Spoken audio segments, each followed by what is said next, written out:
Le cours d'aujourd'hui, on va voir deux choses. Une première chose assez rapide, il n'y aura pas forcément d'exercice dessus. Ça s'appelle, c'est ce que j'ai affiché ici, le grand 2 qui s'appelle conservation. L'idée en fait, c'est d'essayer de voir conserver ce qui ne change pas. Essayer de voir un petit peu ce qui ne change pas quand on fait une symétrie. Alors, en fait, c'est sous forme de phrases à compléter. Donc, on va les compléter, puis de temps en temps, je vais mettre GeoGebra pour nous aider. Alors, la première phrase qu'on nous dit de compléter, c'est si on fait la symétrie axiale d'une droite, ça nous donne une droite qui lui est.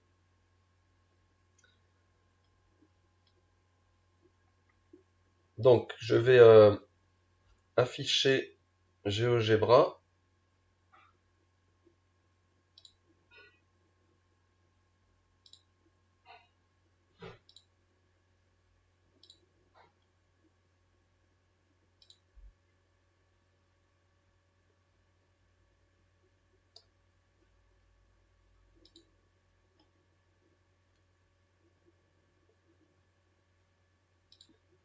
Alors, attendez, normalement, ça va s'afficher. Voilà. Vous avez GeoGebra qui s'est affiché. Alors là, pour l'instant, j'ai la droite rouge qui me sert à faire la symétrie. Et moi, ce que je vais envie de savoir, donc là, on a le point bleu, son symétrique, c'est le point rouge. Ok. Et moi, j'ai envie de savoir, plutôt que d'avoir juste un point, qu'est-ce qui va se passer si j'ai une droite. Donc là, je vais prendre une droite qui est ici, cette droite en noir. Et j'ai envie de savoir ce qu'il va se passer si je fais la symétrie de cette droite par rapport à la droite rouge. Qu'est-ce que ça va me donner? Alors pour ça, moi j'ai un icône qui s'appelle symétrie axiale sur GeoGebra. Je clique sur la droite noire et ensuite en cliquant sur la droite rouge, ça va me faire sa symétrique. Ça me donne une nouvelle droite qui est ici. Et ce que j'ai envie de savoir, c'est ce qu'il y a de particulier concernant cette nouvelle droite noire là par rapport à celle du départ. Alors il y en a qui me proposent perpendiculaire. Alors pour ça, ce que je vais faire, c'est que je vais marquer le point qui est pile à l'intersection et je vais afficher l'angle.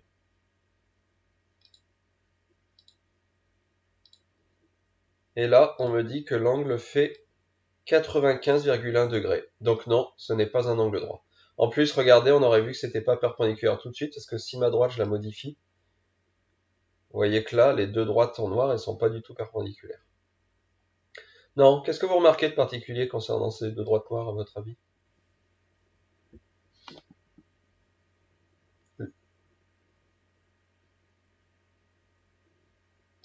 Regardez, je modifie les droites noires, mais qu'est-ce qu'on voit à chaque fois de particulier?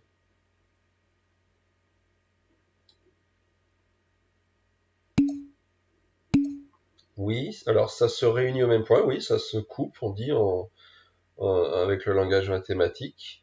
Alors à mesure de l'angle change, oui, donc du coup, moi je veux quelque chose qui soit tout le temps, quelque chose que je remarque tout le temps. Alors ça se dit pas des droites axiales, Marvin, mais c'est Emma qui a trouvé bien ce que je voulais.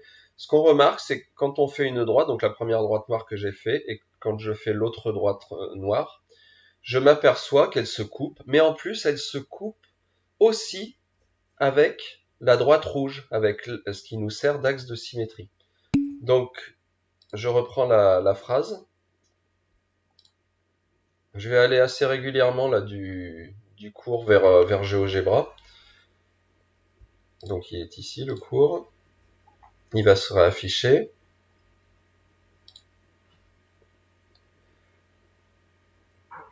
Donc, la première phrase, c'est la symétrie axiale donne une droite qui lui est. Est-ce que vous vous rappelez le mot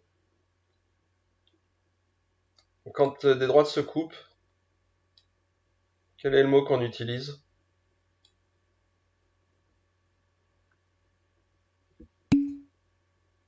Non, ça commence comme ça, Léonard, mais tu te trompes de mot. Oui, Camille, séquente. Donc, on va dire que la symétrie axiale donne une droite qui lui est séquente là où elle coupait l'axe de la symétrie. Voilà, ça, on peut tourner la phrase de différentes manières, mais cette phrase-là peut convenir. Alors, bien entendu, comme d'habitude, je vous mettrai tout ça sur la fiche de leçon complétée sur Pronote. Voilà, donc une droite, la symétrie d'une droite, c'est une droite, déjà. Et en plus, c'est une droite qui va se couper, là où déjà la première droite coupait la droite rouge, en fait, l'axe de symétrie. Alors maintenant, un segment. Donc je vais remettre, et on va faire les deux en même temps, comme ça m'évitera d'aller de la leçon à GeoGebra. Segment et angle, regardez les phrases. On va essayer de compléter ces deux phrases. La symétrie axiale donne un segment qui a. La symétrie axiale donne un angle qui a. Alors, je vais mettre GeoGebra.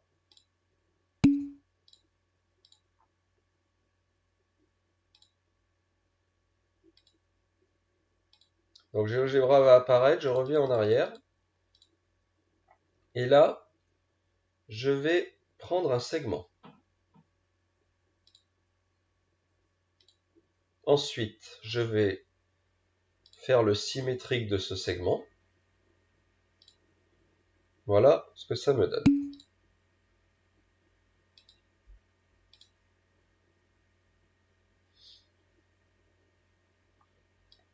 Qu'est-ce que vous remarquez de particulier à votre avis?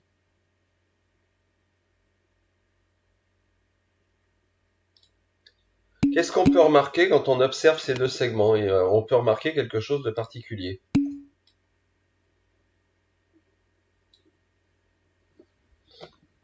Alors, vous pensez qu'il y a de quoi de particulier concernant ces deux segments? Alors, c'est symétrique, ça c'est ce que j'ai voulu, Emma, oui, mais regardez un segment par rapport à l'autre.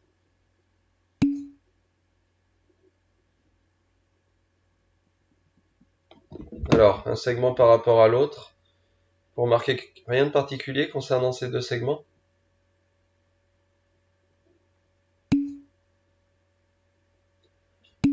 Alors, Thaïs, ils sont toujours la même distance. La même distance par rapport à quoi? Éléonore, symétrique, oui, j'ai fait une symétrie. Moi, ce que je veux savoir, c'est ce qu'ils ont en plus de particulier. Alors, Emma à la droite rouge. Lucas, oui, on a dit que c'était symétrique. Par rapport à la droite, oui. Mais l'un par rapport à l'autre. Regardez, le segment noir qui est à gauche, le segment noir qui est à droite. Vous devez remarquer quelque chose qu'ils ont de particulier tous les deux. Alors Margot, c'est pas parallèle, oui, mais moi je voudrais une phrase affirmative. Là, tu me donnes quelque chose qui n'est pas, donc négatif. Moi, je voudrais que ce soit quelque chose d'affirmatif. Allez, je vous aide et là vous allez trouver. Regardez ce que j'affiche sur ce segment-là.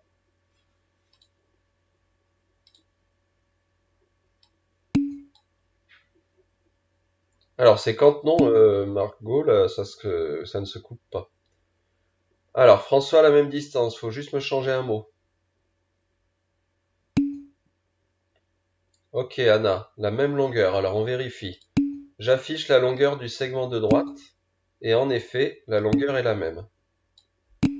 Si j'avais pris un autre segment, ce segment-là, qui vaut 4,77, son segment symétrique vaut 4,77. À chaque fois, la longueur est la même. Voilà. Donc ce qu'on va noter en leçon, c'est quand on a un segment, la symétrie me donne aussi un segment et qui a la même longueur. Ça veut dire en gros que la symétrie ne change pas les longueurs. Voilà. Alors maintenant, on regarde aussi pour un angle. Alors pour un angle, c'est très simple, je vais rajouter un autre segment qui va me former un angle. Je fais la symétrie. Voilà, et je marque l'angle.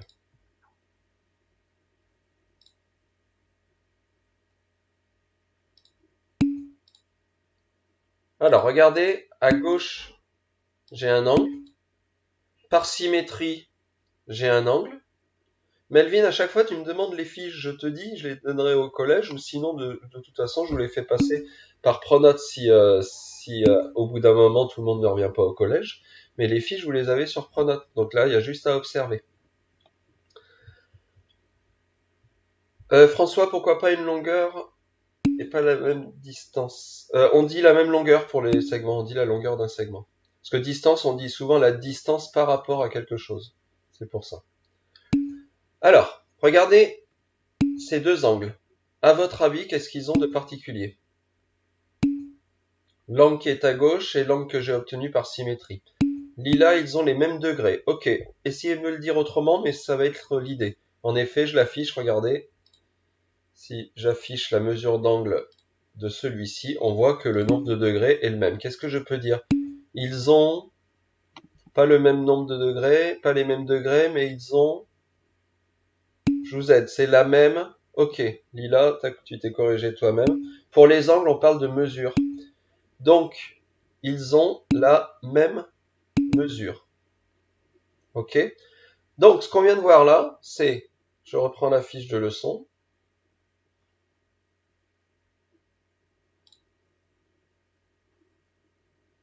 Bon, aujourd'hui, on navigue un petit peu là de la leçon à GeoGebra, mais on a besoin pour bien observer les choses.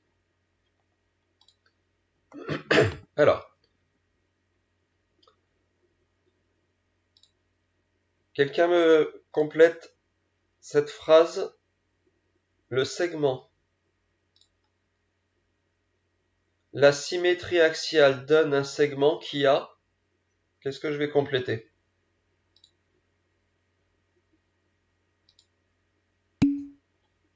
Emma, oui, c'est la première à répondre et c'est bon.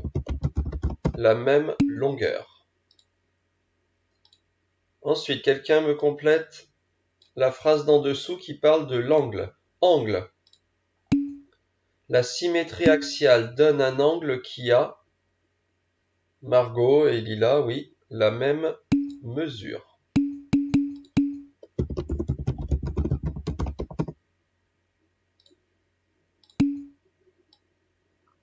Voilà.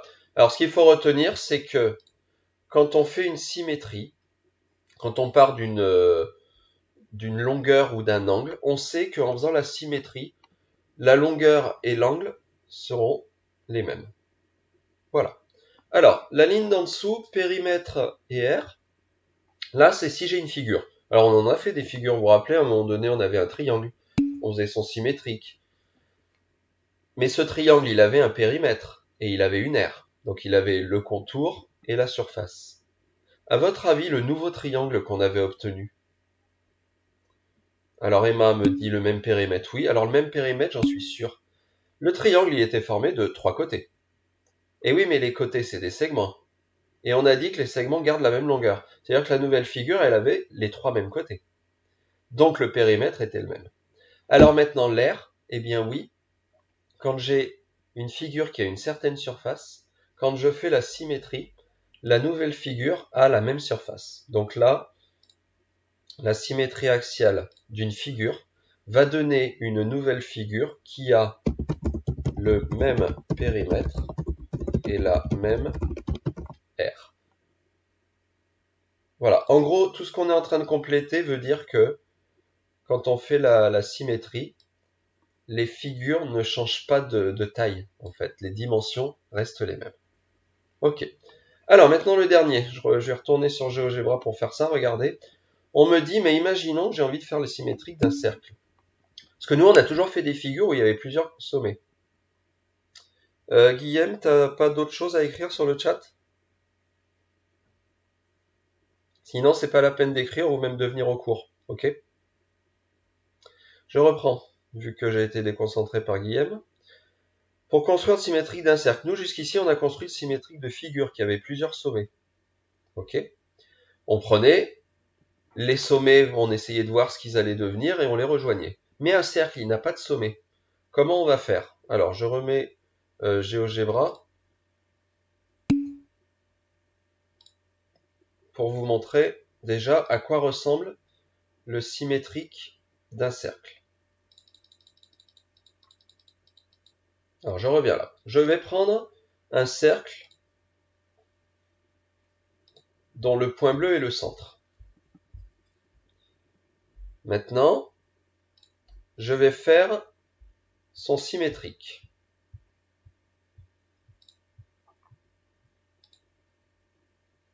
Ah zut, je suis encore sur cercle, j'enlève. Voilà. Je fais le symétrique de ce cercle, regardez ce que ça donne. Si moi je vous avais demandé de le construire ce symétrique, vous auriez fait comment?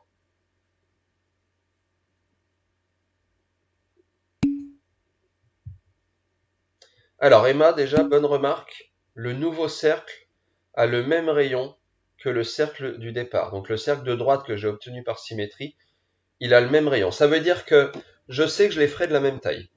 Très bien. Mais comment je vais faire pour construire? Si je vous donne que le cercle de gauche et son centre, et que moi j'ai envie que vous trouviez le cercle de droite et son centre, vous feriez comment? Alors on prend le rayon et on le reporte là. Oui, mais je le reporte où? Pas n'importe où, parce que sinon j'aurais pu le reporter là. Et du coup, il n'aurait pas été au bon endroit. Alors, on peut utiliser le compas Emma comme on a appris à faire la symétrie, oui. Alors, Anna, presque, tu dis, il faut d'abord placer le point. Sois plus précise, le point. C'est-à-dire,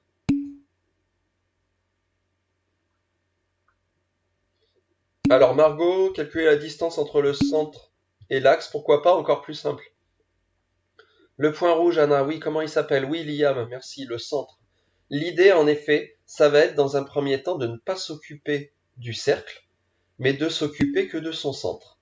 Et de chercher à faire son symétrique.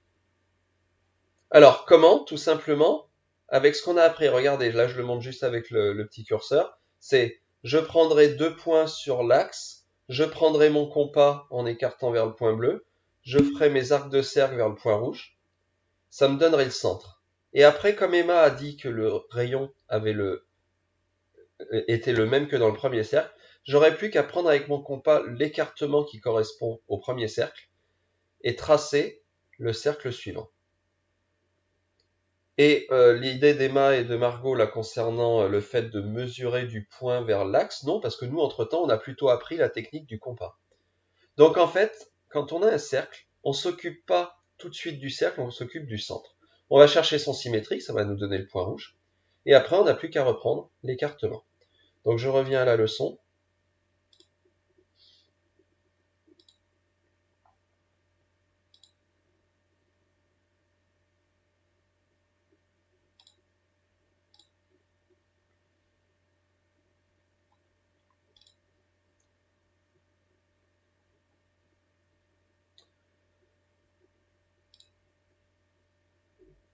Donc la leçon, pour construire le symétrique d'un cercle, il faut d'abord construire le symétrique de son centre, puis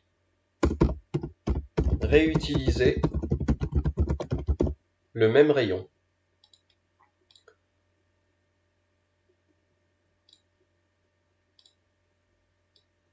Voilà. Donc si on a un cercle, comme il n'y a pas plusieurs sommets, on ne peut pas faire les symétriques des sommets, on prend le symétrique du centre et on va réutiliser le même rayon que le premier cercle pour tracer le nouveau cercle. Voilà, alors ça c'était la partie grand 2. Probablement je vous donnerai pas d'exercice dessus, je verrai. Moi ce qui va surtout m'intéresser, et là vous aurez des exercices, c'est le grand 3. Alors le grand 3 s'appelle axe de symétrie. Axe de symétrie, vous en avez un peu fait normalement à l'école primaire. C'est quand on vous donne une figure et puis on essaye de tracer un axe pour que la figure elle puisse se plier sur elle-même. Eh bien, ça correspond à la symétrie parce qu'on a dit que la symétrie axiale c'était comme un pliage. Donc regardez ce qui est écrit là. On nous dit une figure, on dit qu'elle a un axe de symétrie lorsque l'on peut plier le long de cet axe, et ce qui est important, sans la modifier. C'est-à-dire que la figure, elle se plie sur elle-même. Et il est possible que certaines figures aient plusieurs axes de symétrie. Alors, j'ai ici un exemple et on verra des exemples d'autres figures après. Un rectangle. Dites-moi, à votre avis, combien il a d'axes de symétrie? Allez-y, proposez-moi à combien d'endroits je peux tracer une droite de manière à ce que le rectangle se plie sur lui-même. Alors, on me propose 2. Ok, je regarde s'il y a d'autres propositions ou pas. On me propose 4. Alors, il y en a beaucoup qui proposent 2. Il y a quand même un 4. Alors, c'est un peu les deux réponses auxquelles je m'attendais. J'ai des 4. Ok. Alors, est-ce que quelqu'un qui a dit 2 peut m'expliquer à quel endroit utiliser un mot qui me permettrait de dire à quel endroit je peux tracer un axe sur ce rectangle qui serait un axe de symétrie. Oui, Lucas, vas-y.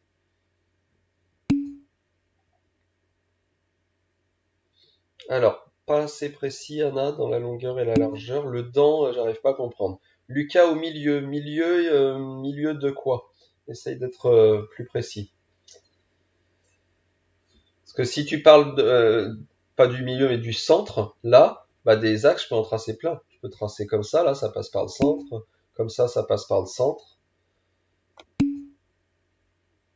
Alors, Lila, au milieu de la largeur et celle de la longueur. Alors, milieu de la largeur, je prends un milieu de largeur et un milieu de longueur. Non, pas assez précis. Le plié à la moitié du rectangle, soit plus précis, où est la moitié? Je repose ma question. Dites-moi à quel endroit je peux tracer une droite. Il y a deux mots qui pourraient être assez pratiques pour vous m'expliquer comment je peux les tracer.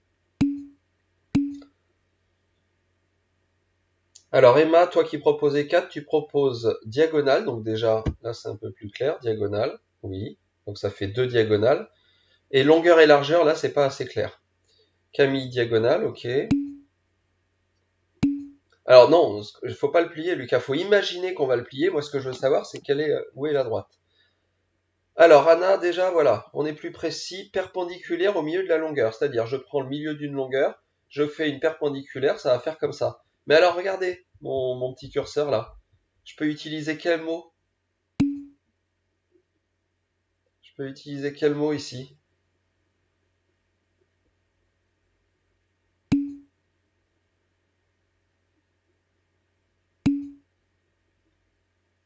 Vous voyez pas le mot?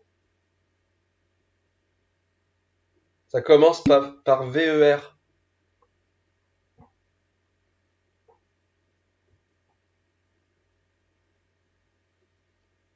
Le mot qu'on utilise quand vous êtes debout. Vertical, Éléonore, merci. Je peux faire un axe vertical de manière à ce qu'il passe par les milieux des deux longueurs. Ensuite, du coup, votre deuxième idée d'axe, ce qui pensait deux, c'est quoi l'autre mot? Emma, oui, horizontal, ça serait comme ça.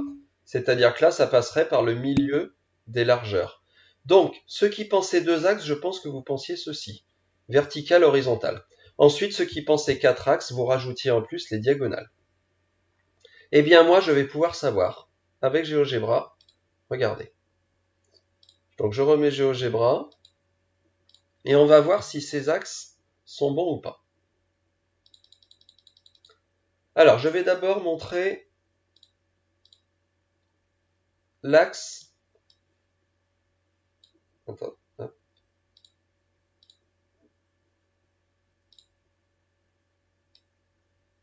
Je vais d'abord montrer l'axe vertical.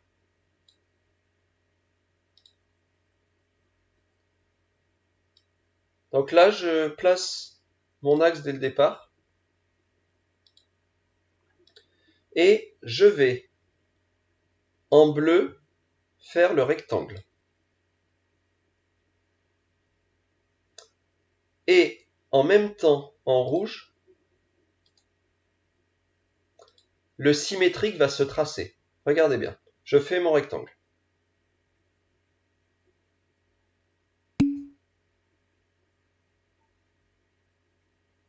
Voilà.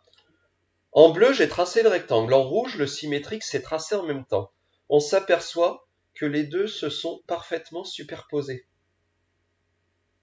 Ça veut dire que l'axe que j'ai fait ici est bien un axe de symétrie parce que de ma figure du départ, la bleue, en arrivant à la nouvelle figure, la rouge, les deux sont identiques, elles sont l'une sur l'autre.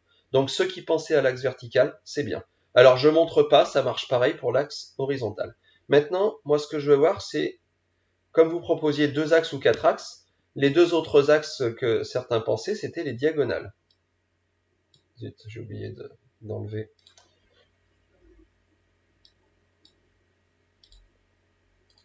Ma trace, voilà.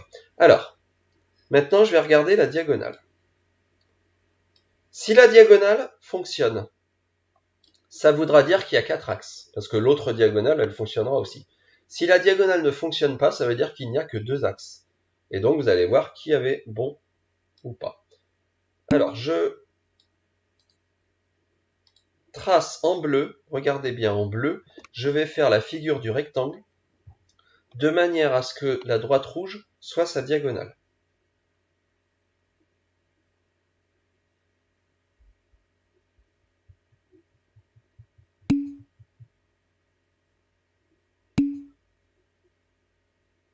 Regardez en bleu, j'ai bien fait mon rectangle. En rouge, le symétrique s'est tracé. Est-ce qu'il se superpose?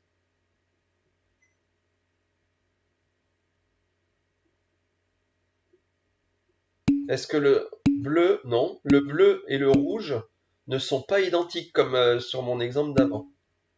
Ça veut donc dire que quand si j'utilise cet axe-là pour faire une symétrie, le nouveau rectangle que je vais obtenir ne sera pas parfaitement superposé au premier. Eh bien, ça veut dire que la diagonale n'est pas un axe de symétrie. Donc, ceux qui proposaient 2 axes avaient bon.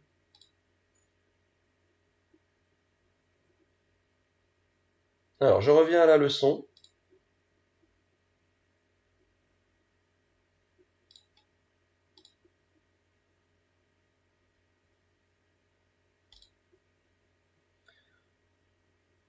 Je redescends au grand 3. Donc là, sur mon rectangle, j'ai un axe ici, j'ai un axe ici, et je n'ai pas les diagonales. Ça veut dire que le rectangle est une figure qui a 2 axes de symétrie. Voilà. Alors, comment trouver les axes? En fait, il faut imaginer dans sa tête le pliage. Donc là, il fallait imaginer qu'on plie le long de cet axe vertical, ça marche. Imaginer qu'on plie le long de cet axe horizontal, ça marche. Et la difficulté, c'était d'imaginer le long des diagonales et de s'apercevoir que là, ça marchait pas. Voilà. Anna, tu as raison. Si j'avais eu un carré, par contre, il y aurait eu les diagonales. Donc, on aurait eu 4 axes pour le carré. Alors, quelques exemples de figures, on va pas toutes les faire parce que là le cours a déjà pas mal duré. Je mets la page de droite et là on descend. On s'occupe pas de l'exemple d'en haut. On descend et là j'ai mis quelques exemples de figures. Alors, la lettre A à gauche là, c'est une figure. Proposez-moi combien d'axes. Et dites-moi en plus où. Alors vous pouvez utiliser vertical horizontal par exemple.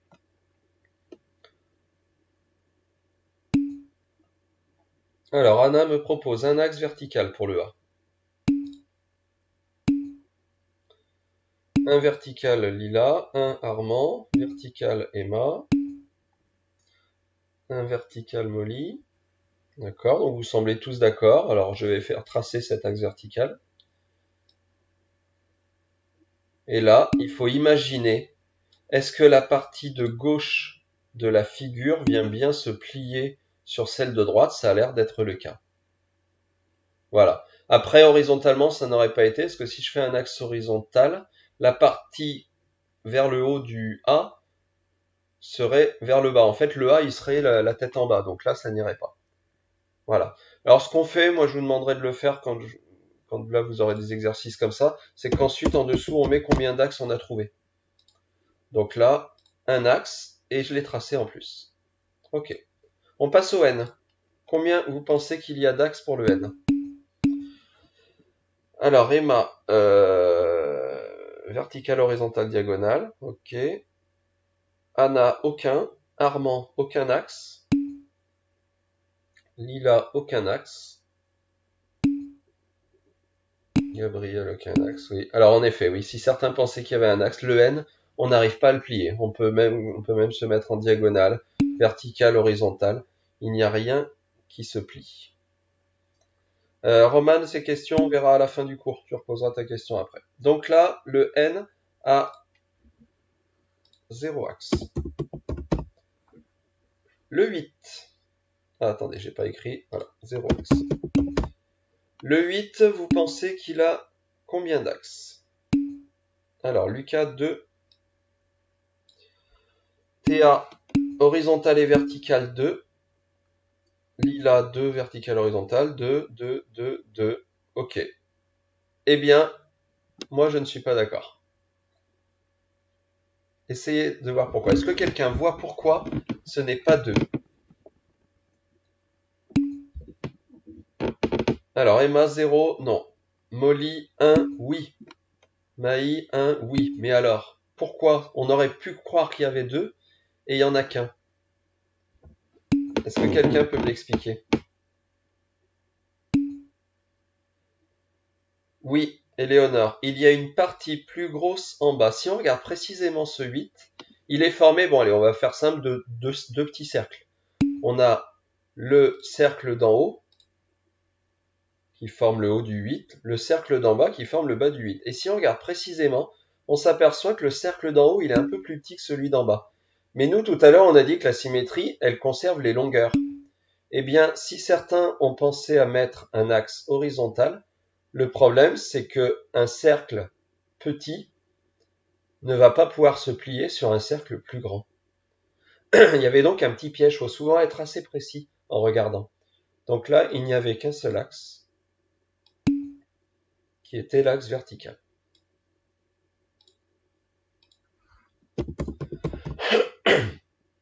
Allez, il nous reste une figure, le cercle.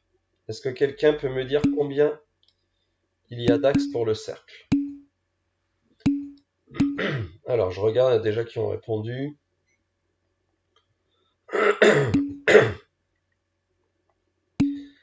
Alors, Anna, infini. Molly, 4. Éléonore, infini. Amy, une infinité.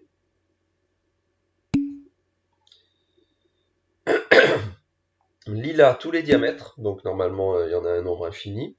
Infini. Lucas, mais ça peut faire la... Mais des fois, ça peut faire... Oui, si le 8 avait été formé de deux cercles, deux petits cercles vraiment de la même taille, il y aurait eu deux axes, oui. Alors, il y en a plein qui me proposent infini et il y en a qui proposent 4. Alors, déjà, regardez. Si j'en ai deux que je vois bien, c'est lui et lui. On voit bien qu'à chaque fois, le cercle se plie sur lui-même. Ensuite, il y en a qui me proposent 4, je peux aller en diagonale. Regardez, si je prends cette diagonale-là, cette moitié de cercle va se plier sur l'autre moitié de cercle. Donc c'est bon. Et puis, l'autre diagonale aussi.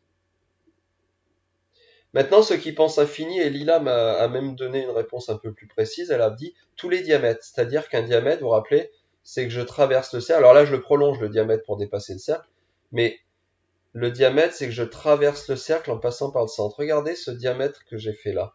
J'ai fait un peu n'importe où au hasard. Il a bien de nouveau une moitié de cercle qui va se plier sur une autre moitié de cercle. Ça veut dire que si je trace des diamètres n'importe où, ça marche tout le temps. Et oui, mais des diamètres, il y en a un nombre infini. Donc là, dans ce cas-là, j'écris en dessous axe infini. Voilà, c'est une manière un peu plus simple d'écrire nombre, une infinité d'axes ou nombre d'axes infini. Axe infini. Et alors dans ce cas-là, quand on a, attendez, je remets, voilà. Quand on a une figure qui a un nombre d'axes infini, on ne peut pas tous les tracer. On fait comme j'ai fait moi. On en trace quelques-uns. Au moins pour montrer à quel endroit ils sont. Voilà. Donc le cercle a un nombre d'axes infini.